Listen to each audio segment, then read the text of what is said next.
Hey painting pals, welcome back to Mandy's Minis 2025. First video of the year. Very excited, and you know what that means. That means it's time for a new Sophie. And as you can see, I have already been hard at work on her. And this year, I took a color palette that is a sunset. It is one that I tried last year. It wasn't cooperating with me, so I scrapped it last minute. Cut out about 4 hours of my 24-hour time limit. If you don't know what I'm talking about with my traditions, you can go watch my previous New Year's videos. There's 2 of them so far. But here she is, and here's the color palette that she's based off of. Very pretty sunset. So today, I thought I would take a good moment and talk about blending. As you can see, one wing is blended and the other one is not.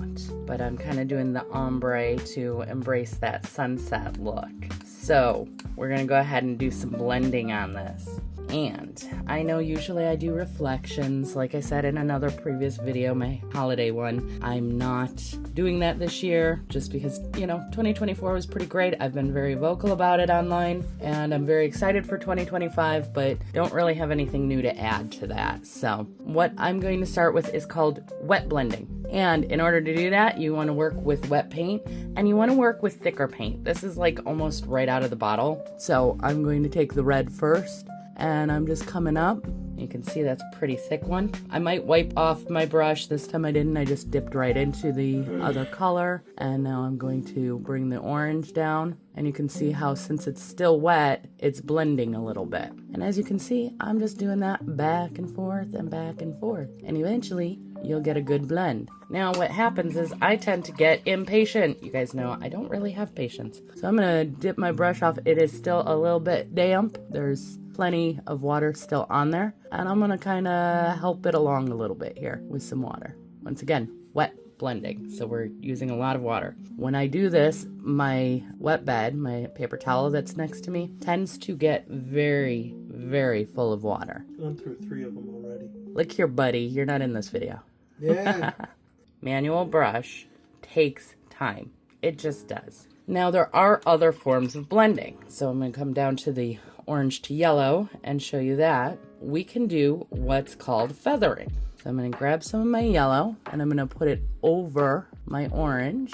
And then I'm going to clean off my brush really quickly and use a little bit of a wet brush to kind of feather out those ends so they're not so strong. And you can see how that works so as well. But guess what? You have to keep doing it. None of the blending works in one pass except with an airbrush. If you got an airbrush, you're golden. If not, you are in for sitting and going back and forth. And as you can see now, I'm doing a little bit of wet blending over the feathering. This is how it actually works in real life. There are techniques and you can practice the techniques, but when it comes to actually utilizing it in practice, you tend to do a little bit of everything. Whatever it looks like it needs, that's what you're gonna go ahead and do.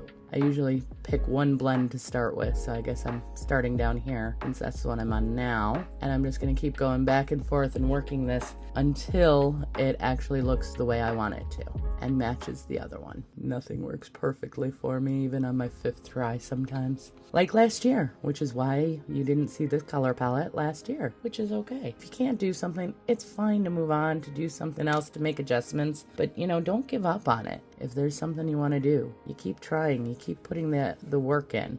Now, I also do not want to pull up the paint, and sometimes when you keep working with paint while it's wet, it will start to pull up. This is with acrylics. I know oils don't do that, but acrylics very much will start to pull up. So I'm actually going to leave that dry a little bit down there and go back to the top one and working on that for now while I give the other one a little bit more time to dry, because I don't want to risk ruining it by pulling up all that paint. And red to orange actually does pretty good because the colors are so similar and because they are so translucent.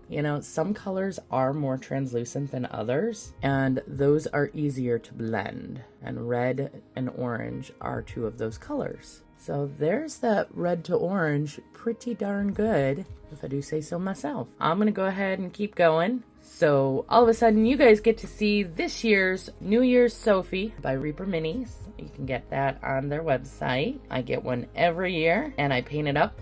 I have from New Year's Eve to New Year's Day, 24 hours, and that's it to get her finished. And then I can compare and keep track of the journey that I've taken and how I've improved over the years. So here is all of the ones that I've done so far. So here you can see the entire journey I've done from my first year of painting all the way to this year and where I'm at right now. So if you really like that trend, I suggest it. It's a lot of fun just to see what your journey is and to help remind you that you are improving, and don't compare yourself to others because you're not on the same journey they are. I know that most people cannot spend the time that I do painting. They have other commitments and things like that. So automatically, you know, there's a one up right there just in the amount of time I have to dedicate to painting. I hope that you actually learned something and that you enjoyed it. Let me know in the comments if you have any other suggestions or tips, or if you'd like more of a deep dive on this subject. I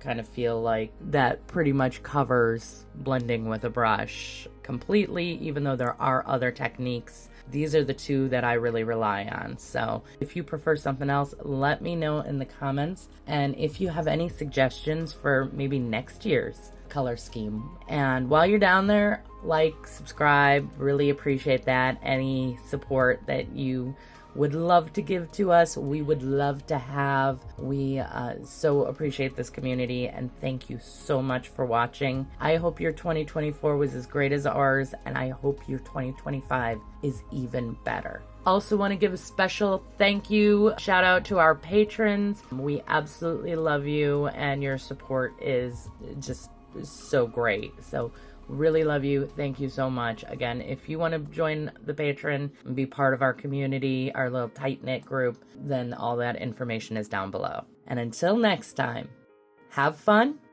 and keep creating.